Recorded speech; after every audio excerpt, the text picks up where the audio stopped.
Right, are you okay? And here we go.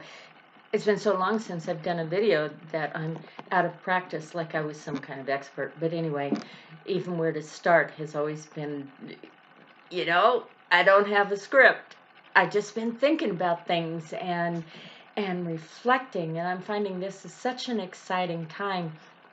I yeah. So where to start? Well, I'll start with the fact that I've been paying attention to the dialogue that goes on in my head. Oh, and by the way, does anybody else ever experience this? Like you're taking a shower or you're doing whatever and you're reflecting on having a conversation with somebody and in the inner dialogue, oh, the thoughts come out, the words come out so smooth, and it's this great conversation, or you're going to do a presentation, or like I'm doing right now, like in my head in advance, I'm going, oh, it's just going to be so great, and all this stuff is going to come out, and then, boom, I start the filming, and I'm like, I don't know what to say, so, or I'm self-conscious, but in my head, in my imagination, I am not, and, well, that's interesting, isn't it? Using our imagination and then following through. But anyway, I've been paying attention to my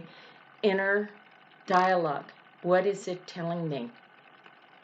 And instead of going off and making up a story, I'm just paying attention to key elements. And the thing that brought this up for me was, or about talking about it was, I thought if I co-host again on our Zoom call, I'm going to encourage people, instead of giving a prompt to tell a story about something, to listen to their inner dialogue. Why am I not raising my hand? What is that ego voice telling me? I can share for myself that my ego voice used to say, oh, you have nothing worth listening to. You have nothing of value. So that's kind of it in a nutshell. And so I've been quiet a lot of my life. And there are times for being quiet, like if I'm having unkind thoughts, that's a time to be quiet. But so I've just been paying attention to what is that telling me, and then questioning it. So the one thing, the realization that I came to was the story I told myself of, I don't know how to feel my feelings. And because I don't feel like crying, just really crying, or really being angry, really, and so I thought, oh, there's something wrong with me. I should be angry about things. I should, you know, there is sadness in me. I have experienced things that are very sad. And then we're told that our body stores all these feelings, and I mentioned that in another video. I don't buy that, because I'm exceptionally healthy, and with all the trauma I have experienced through my life and how my actions have caused trauma to others, uh, and not deliberate actions, but I think I'd be in a wheelchair by now if that were the truth. So I think that's one possibility. I don't think it's, you could say, God's truth, the truth with a capital T. So I'll just leave that there.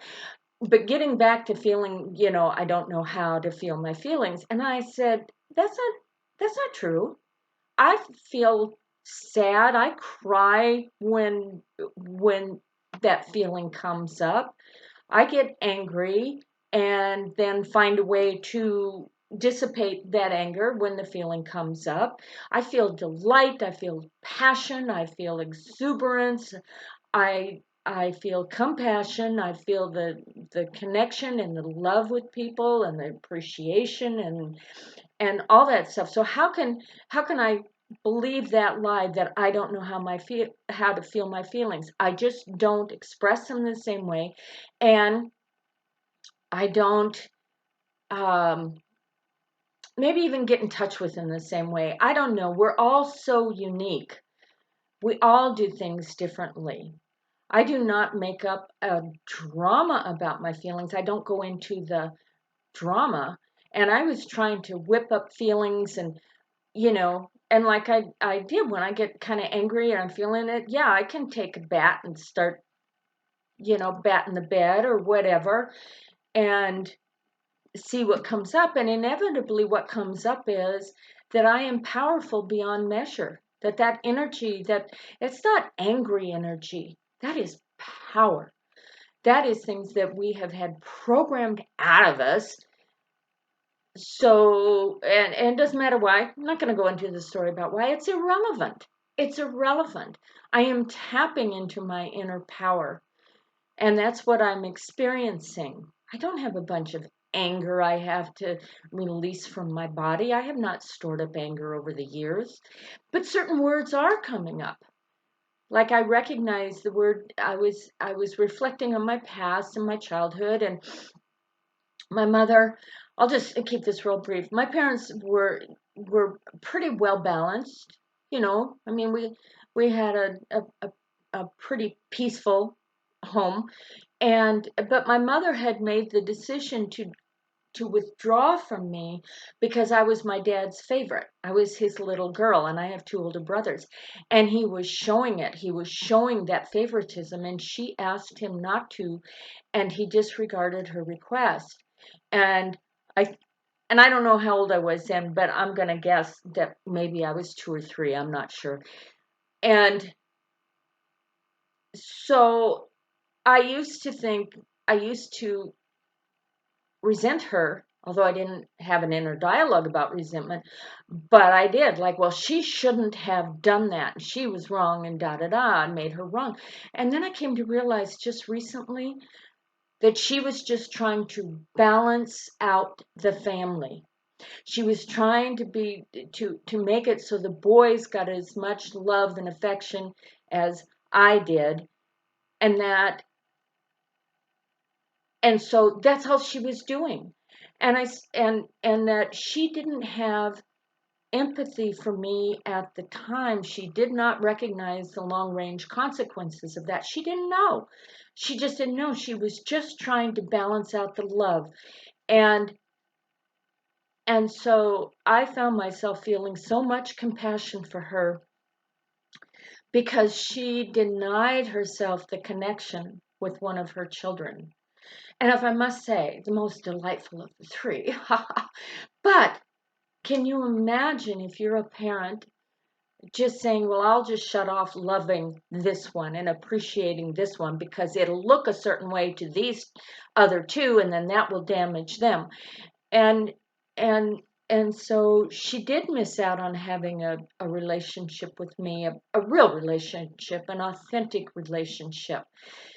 And and how often do I do that? Often do I just, back away for whatever reason? And there's much for me to learn from that.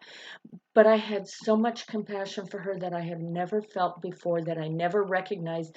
In my head, intellectually, I did. I went, oh, they did their best, and we have sacred contracts, and I got a lot of benefit. But because there was a lot of, I experienced pain, and other people experience pain when I talk about the long-reaching consequences of our choices and our actions. And so I'm paying attention. What are my choices today? Where am I withholding love from someone? Because, for whatever reason, I love the prayer, Course in Miracles. God, where would you have me go? What would you have me do? What would you have me say? And to whom? And that is of love, of love. Not share my opinion, share my story, but just love. And what comes up from that? How can I share loving thoughts, genuine loving thoughts, not compliments, not accolades, but just genuine loving thoughts and genuine loving energy? So another thing, I was having a conversation with a friend and talking about, that inner dialogue, that little voice that is basically negative. And you notice how, it'll say, oh, you're not smart enough, or what you have to say isn't significant, or whatever different things it wants to make you wrong. That's all programming. But does it ever say you're delightful? No. Does it ever say you're imaginative and funny and so on? No. All it does is say negative stuff, just like mainstream media. And so anyway, so I'm having this conversation with a friend, and she brought up the movie, the series or whatever, the Lord of the Rings series, and I had just watched it. It's so funny how in tune people are with each other. I had just finished watching all three movies. I had kind of done a binge thing over 2 days, and she's like, "You remember that part where they're all running? They're in Moria, and they're all running from this demon who lived there. That was his domain, and they're running across this bridge, and the bridge is crumbling, and Gandalf is at the very end of the line, and they run, and the demon comes up and shows up, and he turns around and faces him, and he puts his staff, he just plants his staff and stands there and says, "You will not pass." And so that is how I am now treating those thoughts, those negative thoughts that just and everything's wrong, and all those judgmental negative thoughts, which I don't feel at my core at all. They're just programming. They're just divisive programming. And I just picture Gandalf there saying, "You will not pass." And I tell that to those thoughts. You will not pass. You will not go any further. And then I redirect my attention. I redirect my attention to higher thoughts, to truer thoughts, to the divine that we are, and the excitement of waking up. And this is a wonderful time to be alive, and a wonderful time to share the joy, and a wonderful time to go within and say, what is that voice saying? Let's see, what are some other little things? Oh, I realize that the food, I like to cook, and I like to share food. I like to have people over for meals, or take stuff, to potlucks. And I was looking, I had bought 4 boxes of crackers that I haven't even tried yet. I had bought 2 of them at the grocery outlet. They're organic, they're made from a certain kind of flour, yada yada, the whole thing. So whole grain, or whatever. But and I had bought them, I don't know, a month or two ago, because I saw them on the shelf. And grocery outlet has things that they sometimes carry. They get these things, and then they don't, so it's not a regular grocery store, and like Walmart. And I had bought them and put them with my pantry of all this food I've been buying in preparation for, if you know this stories. And so then recently, I was at grocery outlet again. I saw them and I said, "Oh, I should buy these," forgetting that I had bought them and never tried them. So now I have 4 boxes of these organic crackers that I've never tried, and they might not taste very good. But anyway, and I'm looking at, and I'm going, what is that about? It's not just about fear. It's about nurturing. Food represents nurturing to me, nurturing myself and nurturing others. And so I'm paying attention. Am I nurturing myself? Okay, that's a good question. So if I'm not nurturing myself, I could go into oh, why not? And let's analyze it. Or I could just look and say, hey, you're not nurturing yourself. Do you want to nurture yourself? Okay, I think I will, or I think I won't. Whatever. No guilt, no whatever, but I'm paying attention. I'm paying attention to a word might just pop into my head. About, like I say, it's usually about feelings, like resentment, like the word resentment came up, and I had never allowed myself intellectually to say, I do resent what my mother did. I do. And then breathe into it and let it go and not build up the story about it. So anyway, yeah, I think I should pause this because I could swear there was something else that was just so profound that I absolutely have to share it. But I do want to encourage those of you who come on the BNL call to ask what the inner dialogue is, and what am I learning, what am I recognizing, what am I letting go of, because those are all beliefs, they've all been programmed. Purpose, that's the other thing that I've heard mentioned, and boy do I ever hear this a lot, and you hear this a lot in the spiritual communities and maybe even non-spiritual, but I don't know, this, what is my purpose, what is my purpose? And I love remembering the story that Carolyn Mace shared on one of her podcasts. She was talking about that subject, about it, people think they have this grand purpose and they're going to, go out and do this and that. And it's real. I'm going to write a book and it's going to just impact so many people in a positive way, transformative. And I mean, but whatever it is, you don't usually hear people say, my purpose is to smile at my neighbors every day, right? Because the ego wants us to believe we have this grand purpose. I don't know why it does, but it does. It's just more programming. And she said, maybe your purpose is just to be the light on your block. And I went, I can live with that. I have never felt the need to have a grand purpose. I can live with being the light on my block. I can live with being a good neighbor and smiling and taking care of the neighbor's cats and making sure I can provide somebody with a cup of sugar, or I mean whatever, but whatever it is, just being there for people and being a pleasant neighbor and being considerate and just all those things. And I think that this, we have to have a purpose, is more programming. I think if I have a purpose at all, it is to be the love and the light, to be loving and kind. I used to enjoy, before all this mishmash, and I say enjoy like I made a practice, I didn't. But I did step out of my self-consciousness and, you know, solitude or whatever, that when I would go grocery shopping, if I saw a woman who had like a beautiful blouse or a beautiful necklace or whatever, that I would say so, that I was moved to say it.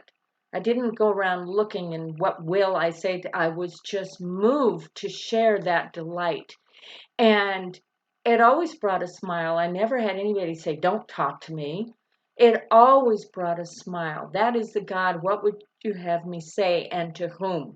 That was of God. That was, inspiration to share that joy.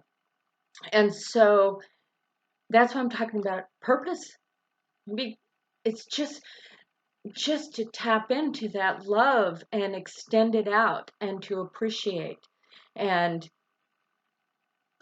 so that's what I have to say about purpose. So if this resonates with you, then great. And if it doesn't, then great. There may be only one person watching this video. And actually, when we come down to it, there's only one of us here, right? I'm the only one in my world, and there are multiple realities and multiple dimensions and all these wanting to define them and stuff. And it's just crazy making for me that in my human 3D mind to try and conceive of what that all means. But I can conceive of, I can understand being loving, and I can understand paying attention. Where am I not being loving? Where am I not being nurturing to myself? Where am I not being loving to myself? What is triggering me? Okay, I'm triggered. Let's look at that. Why am I triggered? You've heard the phrase, what other people think of me is none of my business, and what I think of other people is none of my business also. Only so far as it helps me see, what am I still carrying around? What are the false beliefs that I am carrying around about myself and about others. So, yeah, so I hope I covered everything. It's 20 minutes. I think that's a good place to start. And yeah, I hope you enjoyed this. Thank you.